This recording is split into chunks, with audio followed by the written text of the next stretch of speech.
non-technical skills. It's something that sometimes we took it for granted. And in this presentation, I would like to discuss a little bit about human factors, not concept, and how we try to train the non-technical skill in HPB surgery, and then some future perspective. The human errors has been there since ages, and however, we try to add technology is still there, including the one famous is in the flight management, which human errors continue to repeat even with the advanced technology. This is how we usually evaluate if we have cases using the Swiss cheese model to find out who is responsible for any incidents. And if you can see in this slide, that unsafe act might be because of some mistakes or accidents. And in the mistakes area, there are area of the non-technical skills, including misperception and fail to decide which things to do. And only a little part is the technical skills of each surgeons. The NOTS concept includes the situation awareness, how we see things that is happening around us, and then we decide something, decision making, using teamwork and leadership of the surgeons and the surgical team. We might add personal resources, including management and awareness of stress and fatigue.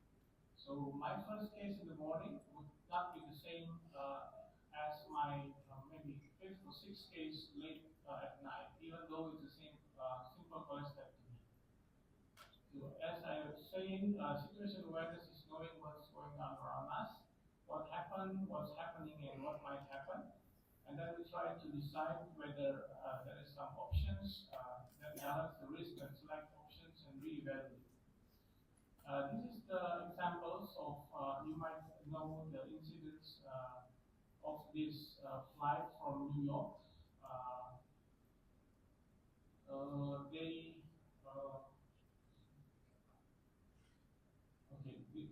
This movie shows that the flight take off from New York, and all of a sudden, just a few minutes after takeoff, there is the bird coming to the machine, and then they have to decide whether to land in the next airport, or finally this pilot decided to land on the sea and safely save the passengers.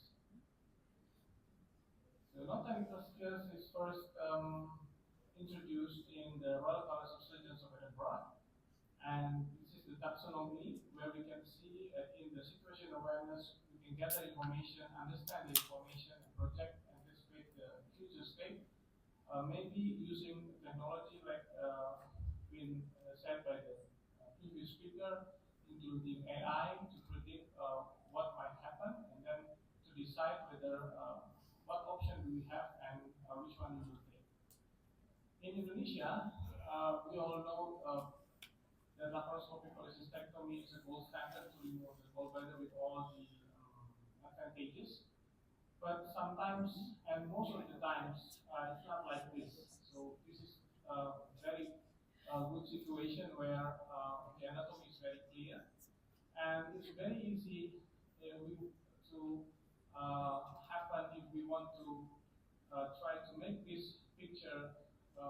What happened is we came out with this disaster, and this is all because of misperception. And Future et al. Has said that even though technical skill is important to achieve the clinical view of safety, but non-technical skill, mainly cognitive, including situational awareness and decision making, is also very important.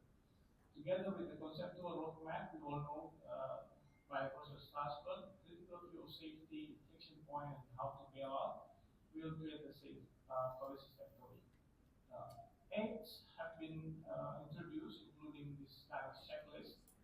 to reduce error and a way of communicate with other in the operating theater. We conducted some survey in Indonesian surgeons, and surprisingly, the numbers is quite high. Um, and it's related to experienced surgeons used to got more complex cases, and some overconfidence increased error risk, and in a classic hospital where complex risk, sometimes residents still in learning curve. We also look at the videos of surgeons who do, who are doing laparoscopic cholecystectomy, showing that CPS score of more of 6, which is the optimal score, is only found in only 33% of all videos. So we did a Delphi study to find and formulate the cognitive non-technical skills for laparoscopic cholecystectomy, and then we see that it is very important to address bioduct injuries, cognitive non-technical skills, CHSF cholecystectomy in case-based discussion module. Together with the integration of safe cholecystectomy module and also the non-technical skill, we formulate the didactic learning methods together with the simulations. We see that simulations together with case illustration and debriefing after each discussions is more effective to make the students more understand about the non-technical skills. And this is what we did.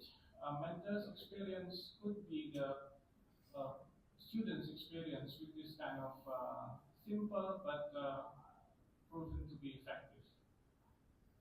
So we did also the quasi-experimental study where we divide the module into 76 module group and then regular group, and we found that there is a significant difference between the module group and the regular group in terms of how they can understand safety in laparoscopic cholecystectomy.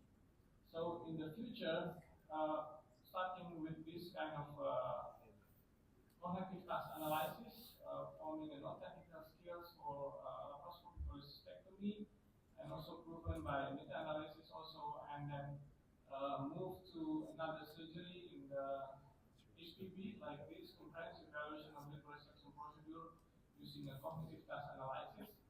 We can summarize that non-technical skills together with technical skills are paramount to provide safe surgical services, and case discussion, however, very simple, is an effective method to train cognitive non-technical skill, and a CTA-based training can be developed in other type of daily operation. Thank you very much. Perception. For example, we know that in cholecystectomy, misperception is always like 10 times the most cases for bioduct injury. How do we train our training to get the right perception for maybe CBS? Yeah.